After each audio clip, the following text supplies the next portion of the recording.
Kabanata 226. Bawal kang mamatay ng ganon kadali. Tinamaan ni Nelson ang sable palayo sa pagkakahawak ni Sebastian at nagpadala ng suntok sa kanyang binti. Sa isang kaluskos, ang kanyang buto ay agad na nabasag. Sa kabila ng matinding sakit, mahigpit na itinikom ni Sebastian ang kanyang mga ngipin nang hindi gumagawa ng ingay. Matigas ka, pero simula pa lang ito. Na may masamang ngiti, sinuntok ni Nelson si Sebastian sa kabilang binti, nabali ito. Binigyan lang ni Sebastian ng masamang tingin si Nelson habang nananatiling pipi. Nagalit ito kay Nelson. Anak, maniwala ka man o hindi, huhukayin ko yung eyeballs mo. May mapanuksong ngiti sa labi si Sebastian. Siya ay sumuko na sa kanyang kapalaran sa oras na ito. Hindi man lang siya natakot sa kamatayan, kaya hindi siya ginulo ng mga banta. Bata, anong tinatawa-tawa mo? Galit na galit si Nelson. Nais niyang makita si Sebastian na humihingi ng awa. Saka lamang magiging masaya na pahirapan siya. Hanggang mamatay. Dahil bata pa si Nelson, nalaman niya mula sa kanyang ama na papatayin nila ang mga lokal na lalaki, matatanda, at mga bata sa panahon ng pananakop ni Dragotha. Gayunpaman, may mga trick para patayin sila. Mayroong iba't ibang mga pamamaraan tulad ng paghahagis ng mga ito sa kumukulong mantika, pagsunog sa kanila, at marami pang iba. Ang pagdinig sa kanilang nakakadugo na mga hiyawan ay pinagmumulan ng lubos na kaligayahan. Samantala, ang mga kababaihan ay lubos na pinagsamantalahan at pinaglaruan hanggang sa sila ay mamatay. Naimpluwensyahan si Nelson ng lahat ng ito. Paulit-ulit siyang pumasok sa Dragotha para kidnapin at abusuhin ang maraming individual. Sinubukan niya ang lahat ng paraan ng pagpatay na iminungkahi ng kanyang ama, at nag-imbento ng maraming bago. Ito ay nasa sabik sa kanya sa bawat oras. Gayunpaman, si Sebastian ang pinakagusto niyang pahirapan hanggang mamatay dahil maraming miyembro ng Dragonheart ang pinatay ni Sebastian nitong mga nakaraang taon. Natuklasan at naalis din ni Sebastian ang marami sa kanilang mga especially iyan na nakalusot kay Dragotha. Siya ang nagbigay ng pinakamalaking banta sa kanilang mga plano na lipulin si Dragotha. Tuwang-tuwa si Nelson na nabigyan na siya ng pagkakataon. Gayunpaman, ang katapangan ni Sebastian ay nagpagalit sa kanya. I'm laughing at your incompetence. Kung hindi ka nakipagkamay sa iba, hindi mo ako matatalo. Pinapahirapan mo lang ako dahil nahihiya ka sa iyong kawalan ng kakayahan kaya naiirite ka. Hinahamak kita. Damn it, hinihiling mong patayin ka. Galit na galit si Nelson nang itinaas niya ang kanyang punyal at laslasin na sana si Sebastian sa kalahati. Nakahinga ng maluwag si Sebastian. Napansin ni Nelson ang ngisi at biglang tumigil. I get it now. Sinasadya mo akong I-provoke para patayin kita. I won't fall for it. Nakangiting sabi ni Merlin, Mr. Hyde, ang bait mo talaga. Ang batang ito ay pumatay ng marami sa ating mga kababayan. We'd be going easy on him kung papatayin natin siya ng ganoon lang. Dapat natin siyang pahirapan. Tumanggo si Nelson bilang pagsang-ayon. Tama ka. May suggestions ka ba? Hinaplos ni Merlin ang kanyang baba ng may pag-iisip, na nagmumungkahi, siya ay isang mandirigma. Hindi ba magandang alisin ang kanyang cultivation base? Ang lupit nyo talaga. Patayin nyo ako kung may lakas kayo ng loob. Kung hindi, hinding-hindi kita bibitawan. Naiinis si Nelson. Mawawalan ka ng silbi pagkatapos naming give-in ang iyong cultivation base. Kung gusto mong ituloy ang paghihiganti sa amin, kailangan mong maghintay hanggang sa kabilang buhay. Pagkatapos, hinigpitan niya ang kanyang kamao at naghatid ng suntok sa kaibuturan ni Sebastian. Nanlaki ang mga mata ni Sebastian, at ang lahat ng kanyang enerhiya ay nawala sa isang iglap. Nagpalitan ng tingin sina Nelson at Merlin at tumawa ng malakas. Labis silang natuwa. Nawalan ng pag-asa si Sebastian. Siya ay malubhang nasugatan, at ang kanyang cultivation base ay nawasak. Ito ay mas masahol pa sa kamatayan. Hindi na mas kilig si Nelson na makita siyang ganito. Anak, ito na ang kahihinatnan mo sa laban mo sa Aeloria. Gusto kong ipakita sa iyo ang isang kahangahangang pagganap sa susunod. Siguradong masisiyahan ka dito. Nilingan ni Nelson si Merlin. Merlin ang dalawang babae sa loob ay ang asawa niya at ang pinakamagaling niyang subordinate. Bakit hindi natin paglaruan ang bawat isa sa kanila sa harap niya? It'll be interesting. Natukso si Merlin. Bagamat hindi siya pervert gaya ni Nelson, isa siyang lalaking mahilig din sa magagandang babae. Parehong kaakit-akit sina Lillian at Gina, at matagal na niyang hinahangad ang mga ito. Galit na galit si Sebastian, ngunit hindi niya napigilan ang mga ito. Nakatitig lang siya sa mga ito nang galit na galit ang mga mata.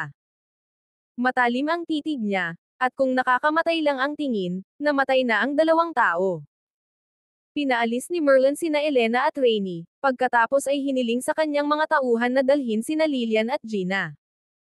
Upang makapaglibang, inunang nilagyan ng droga ni Nelson ang dalawang babae.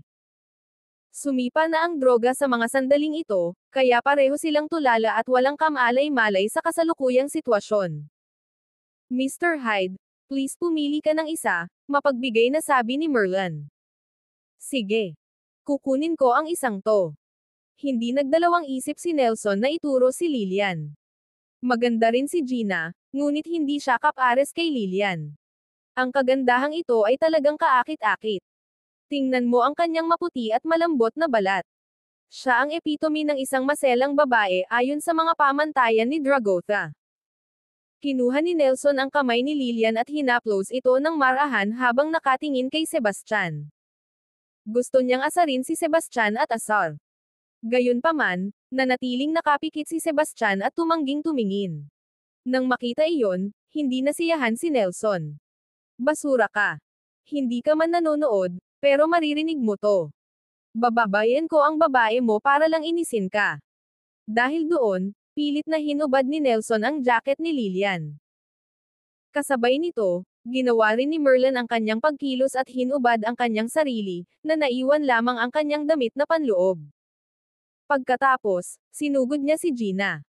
Samantala, nakatingin sa gilid sina Magnus at Nathaniel. Sa kabila ng matinding pagnanasa, natitiis lang nila ito. Kahit na sila ay mga kaalyado, sila ay higit na mahina kaysa kina Nelson at Merlin sa mga tuntunin ng lakas at katayuan. Kaya naman, naghintay na lamang sila hanggang sa matapos ang dalawang tao. Kabanata 227. Sa sandaling sinunggaban ni Merlin si Gina, biglang idinilat ni Sebastian ang kanyang mga mata at inilabas ang kanyang mga kamay. Hindi mabilang na mga karayom ang ipinutok patungo kay Merlin, Nelson, at sa iba pa. Nang mga oras na iyon, si Merlin ay sumusuntok kay Gina habang si Nelson ay nakatutok kay Lillian. Samantalang sina Magnus at Nathaniel, nagko-concentrate sila kina Lillian at Gina. Sa bagay, walang pumapansin kay Sebastian. Simple lang ang dahilan. Malubhang nasugatan si Sebastian, nabali ang kanyang dalawang paa at nawasak ang kanyang cultivation base. Nakita nila siya bilang ganap na basura na hindi maaaring magdulot ng banta sa kanila.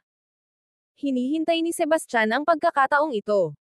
Nawala na niya ang kanyang cultivation base, ngunit mayroon pa rin siyang dalawang kamay at karayom.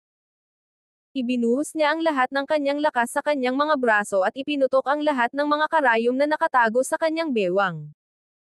Hindi bababa sa 50 karayom ang lumamon sa bawat individual, kasama sina Lillian at Gina. Si Sebastian ay hindi na maaaring sabay na i-regulate ang oryentasyon ng napakaraming karayom matapos mawala ang kanyang cultivation base. Si Nelson, Merlin, at ang iba pa ay hindi naglagay ng kanilang bantay. Dagdag pa, ang distansya ay maikli, at ang mga karayom ay maayos. Huli na nang malaman nilang may banta, at natusok na sila ng ilang karayom. Gayunpaman, pagkatapos ng lahat, sina Nelson at Merlin ay mga banal na Grandmaster. Sa sandaling sila ay nabutas, sila ay nagpalipat-lipat ng kanilang enerhiya upang pigilan ang mga karayom na lumalim pa. Mabilis ding nag-react sina Magnus at Nathaniel, naglabas ng lakas para harangin ang mga karayom sa sandaling mabutas sila. Sa makatuwid, nakatanggap lamang sila ng mga maliliit na tusok na hindi nagdulot ng anumang sakit.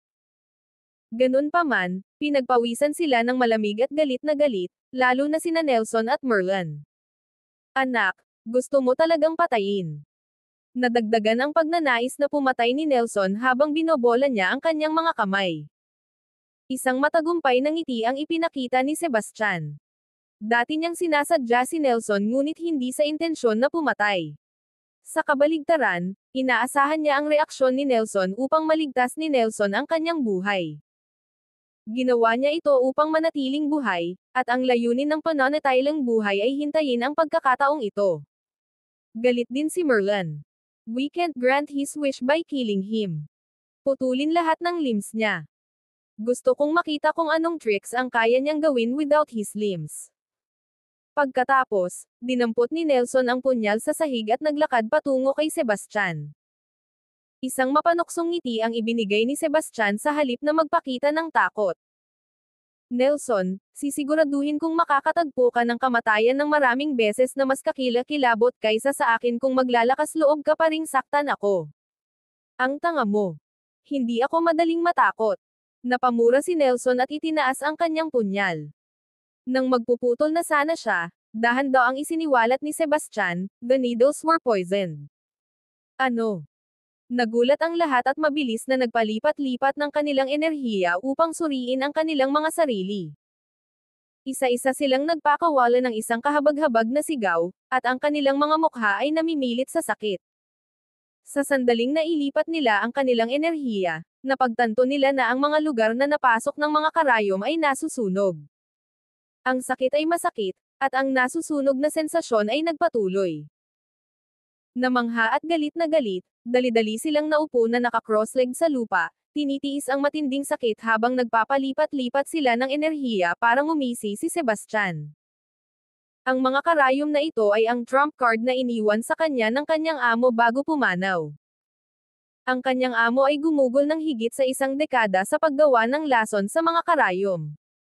Ang lason ay mas nakamamatay kaysa sa anumang kilalang lason. Ang kaunti lang nito ay maaaring pumatay ng isang elepante, at maging ang isang banal na Grandmaster ay magiging walang magawa. Kabanata 228. Palaging inilalagay ni Sebastian ang mga karayom sa kanya. Matapos maabot ang banal na kaharian, naisip niyang hindi na niya ito gagamitin sa buong buhay niya. Pagkatapos ng lahat, ang kabagsikan ng mga karayom ay limitado. Ang banal na enerhiya ng isang banal na Grandmaster ay maaaring sirain ang mga karayom mula sa malayo. Ito ang dahilan kung bakit hindi ginamit ni Sebastian ang mga karayom noon. Sa isang direktang paghaharap, sila ay mahalagang walang silbi. Hanggang sa nawalan ng bantay ang mga taong ito ay sinamantala niya ang pagkakataong kumilos. Nagpakawala ng mas matinding sigaw si Nathaniel at bumagsak sa lupa, namimilipit sa sakit. Sinubukan niyang gamitin ang kanyang lakas para ilabas ang lason, ngunit lalo lang lumala ang sakit. Ang itim na usok ay nagsimulang lumabas mula sa mga lugar kung saan ang mga karayom ay tumama. Sa loob ng ilang segundo, lumitaw ang maliliit na black hole, at patuloy silang nagbubuga ng itim na usok. Napahiyaw din sa matinding paghihirap ang tatlo pa nang maranasan nila ang parehong sitwasyon ni Nathaniel.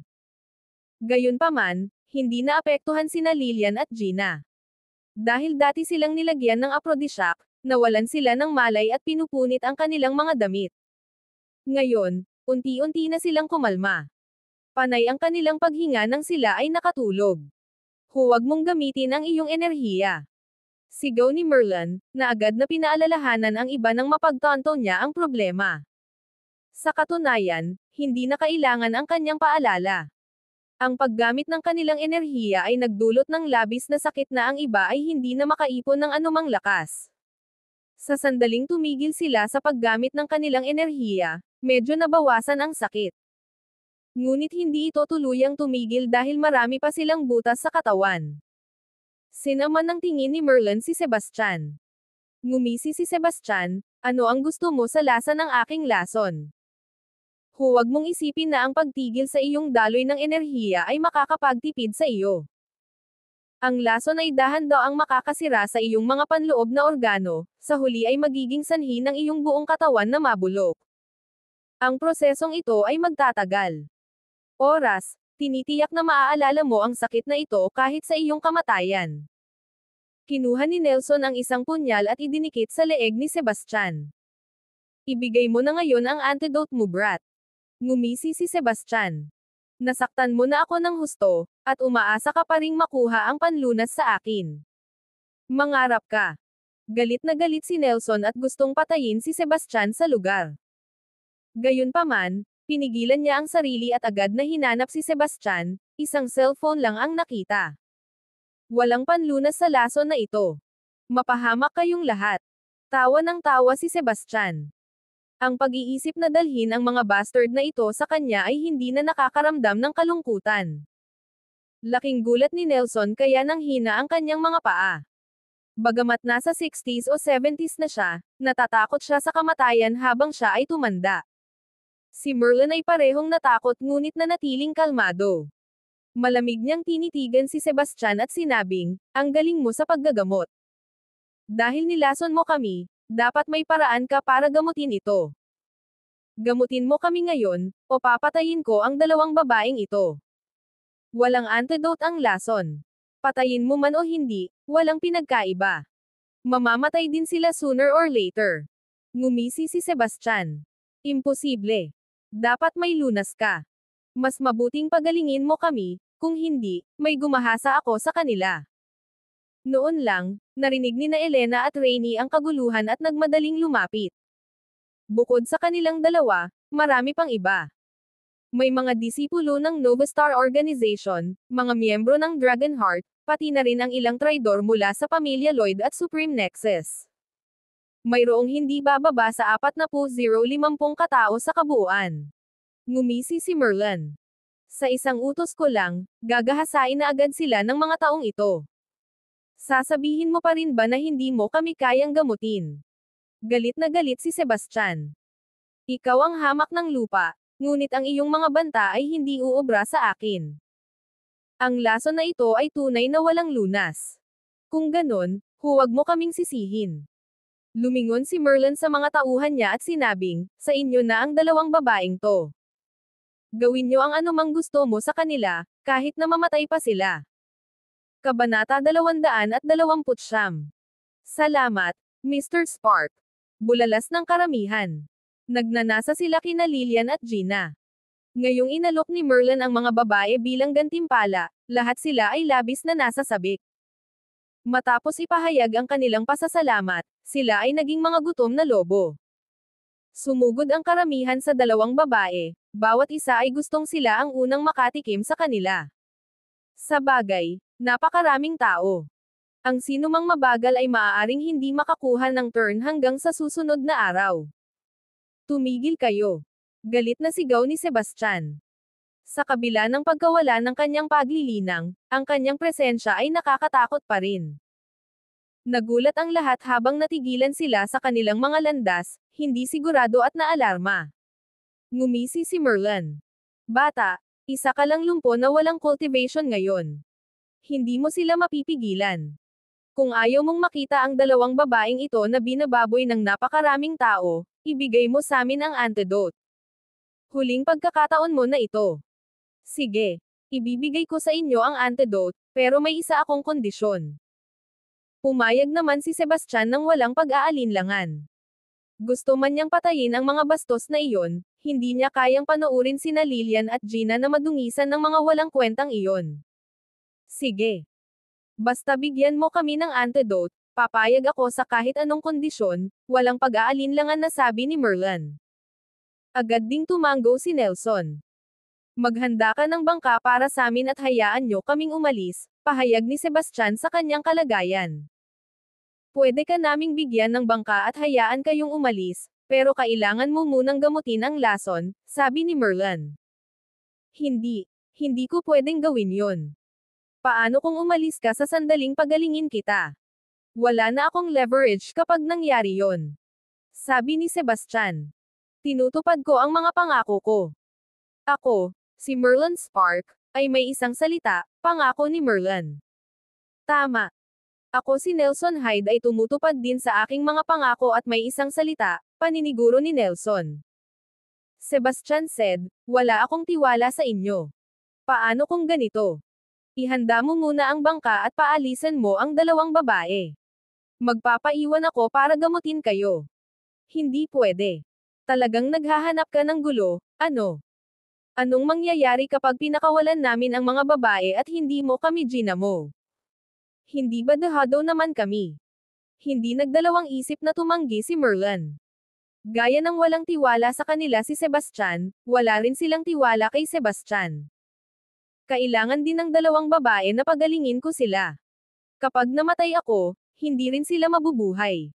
Ano bang inaalala mo? Kontra ni Sebastian. Pinag-isipan ito ni Merlin at nakitang makatwiran ito, kaya't pumayag siya, sige, tinatanggap ko ang kondisyon mo. Pero kailangan kitang bigyan ng babala, huwag mo akong lokohin. Kung hindi, hindi lang ang buhay nila ang magiging kapalit. Lahat ng pinaghirapan mong itayo Supreme Nexus at Phoenix Corporation ay masisira. Pagkatapos, inutusan ka agad ni Merlin sina Lilian at Hydra na dalhin sa isang pampasaherong barko. Pagkaraan ng ilang sandali, tumulak na ang barko. Ngumisi si Merlin habang tahimik na minumura si Sebastian sa pagiging tanga. Walang malay sina Lilian at Hydra. Kahit na magising sila, hindi mahalaga.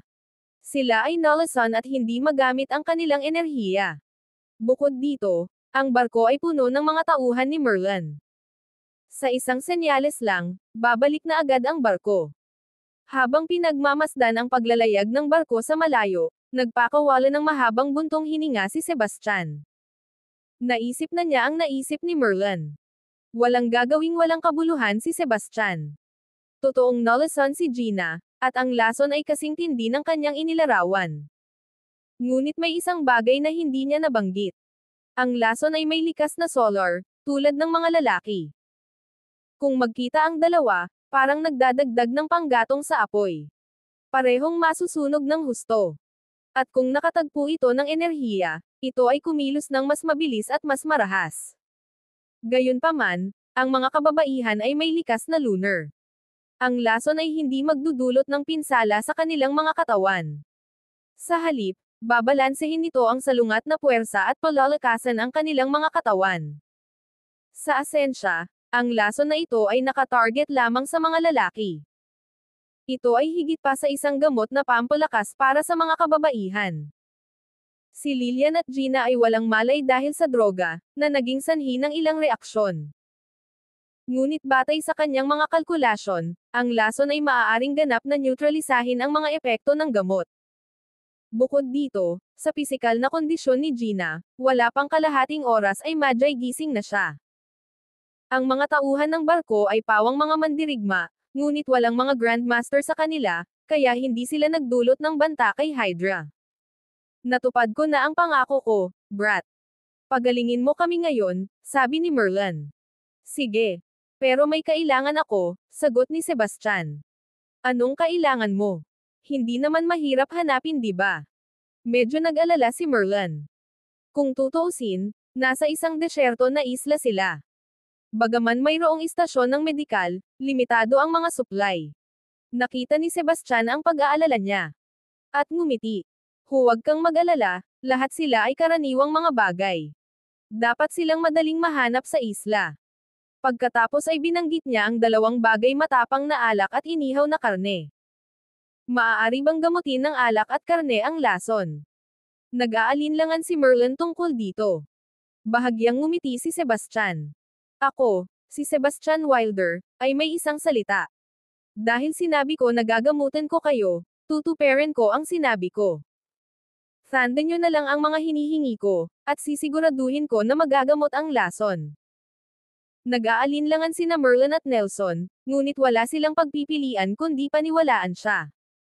Maya-maya, may nagdala ng alak at karne. Mayroong ilang uri ng alkohol, pulang alak, puting alak, at serbesa. Iba-iba rin ang karne-karne ng baka, tupa, isda, at ilang laro. May barbecue grill din. Hindi nagtagal, inihaw na ang karne. Pagkatapos ay nagsimulang kumain at uminom si Sebastian. Ang mga ekspresyon ni Merlin at Nelson ay agad na naging malungkot. Ginagago mo ba kami, bata? Galit na hinawakan ni Nelson ang kwelyo ni Sebastian at binuhat ito. Pwede bang maghintay ka? Hayaan mo muna akong kumain at uminom. Kung hindi, saan ako kukuha ng lakas? Iritadong tanong ni Sebastian. Binitawan siya ni Nelson.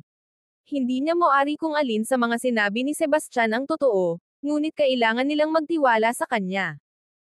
Pagkatapos ng higit sa 10 minuto, si Sebastian ay dumighay sa kasiyahan.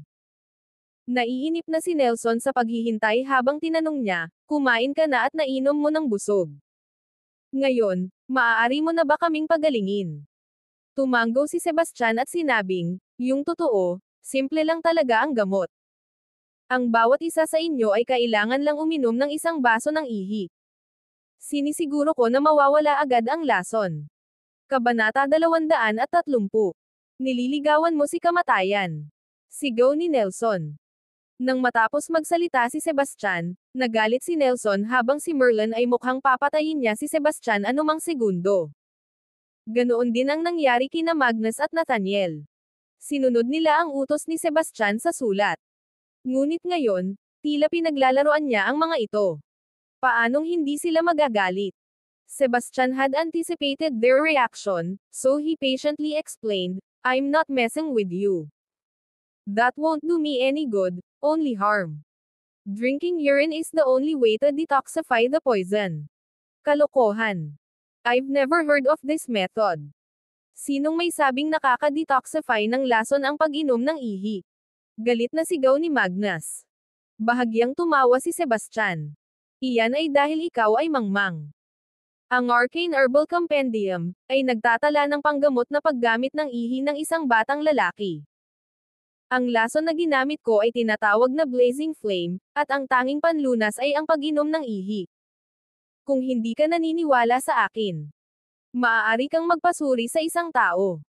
Seryoso ang itsura ni Sebastian, at medyo naniwala si Merlin sa kanya.